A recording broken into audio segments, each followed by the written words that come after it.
అసలు ఏందో భయ్య ఏం అర్థమైతే లేదు. ఏదో హైదరాబాద్ పోయి మంచిగా పని చేసుకొని బతికేటోడిని. నెలకు 18,000 ఏమో వచ్చేది. వాడితో బతికేటోడిని మంచిగా.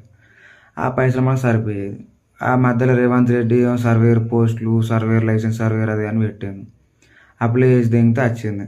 వచ్చిన తర్వాత ట్రైనింగ్ పోయినా, అది చేసినా, ఇది చేసినా, ఎండలకు తిప్పల పడ్డ అయిపోయింది. నేను ఎగ్జామ్ రాసిన మళ్ళీ నా కర్మ చూడు ఫెయిల్ అయినా. ఫెయిల్ అయిన తర్వాత మళ్ళీ నాకు ఇదే బతుకురా బాబు, దీనికంటే మళ్ళీ పోతే మళ్ళీ నా ఇజ్జత్ మళ్ళీ నేను జీరోకి పోతా, నా బతుకాగమైతే అని ఉద్దేశంతో మళ్ళీ దాన్ని పట్టుబట్టి అందరితో పాస్ అని చెప్పుకొని ఇది చేయబోతా అని పాస్ అని చెప్పుకొని మళ్ళీ సప్లై అప్లై చేసుకొని సప్లైలో మళ్ళీ రాసి పాస్ అయినా. పాస్ అయిన తర్వాత సరేలే మళ్ళీ మనకి ఇప్పుడు ఏదో ఒకటి ఏంటి మనకి భూ సర్వే భూభారతి వచ్చింది, భూభారతి వస్తుంది, భూభారతిలో మీరు మొత్తం రీసర్వే చేయాలి, అది వీకాలా ఇది వీకాలా అని అన్నారు కాబట్టి ఆ ఆశతోని ఇన్నే ఉన్నా.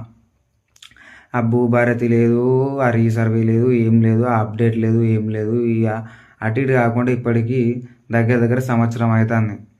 ఈ ట్రైనింగ్ అయిపోయిన తర్వాత అప్రెంటిస్ లెక్క మాకు ట్రైనింగ్ మళ్ళీ అప్రెంటిస్ అనేసి సర్వేల కింద పంపించారు. పోయినాం. అవి వాని ఖర్చు లెక్క చేసుకుంటే నేను 80, 90, 1,00,000 దాకా అట్టిగా ఖర్చు అయినా అప్పులపాలైనా నా ఇన్కమ్ కూడా ఆగిపోయింది కదా ఇప్పుడు సంవత్సరం అంటే. ఇదంతా అయిపోయి ఇప్పుడు లాస్ట్ చూసుకుంటే పని లేదు, రీసర్వే అంటే రీసర్వే లేదు, బయట లీడ్స్ వస్తున్నాయి, బయట లీడ్స్ రావట్లేదు. ఏం చేయాలో అర్థమవుతలేదు. మొత్తం చిప్ప కూడా అయిపోయింది లాస్ట్కి.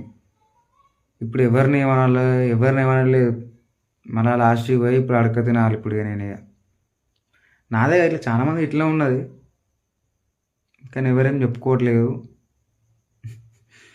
ఇది కూడా అసలు యాక్చువల్గా చెప్పడానికి కూడా రావట్లేదు, కానీ ఇట్లా అయిపోయింది. ఏం చేయాలో అర్థం కావట్లేదు. License survey, Telangana license surveyor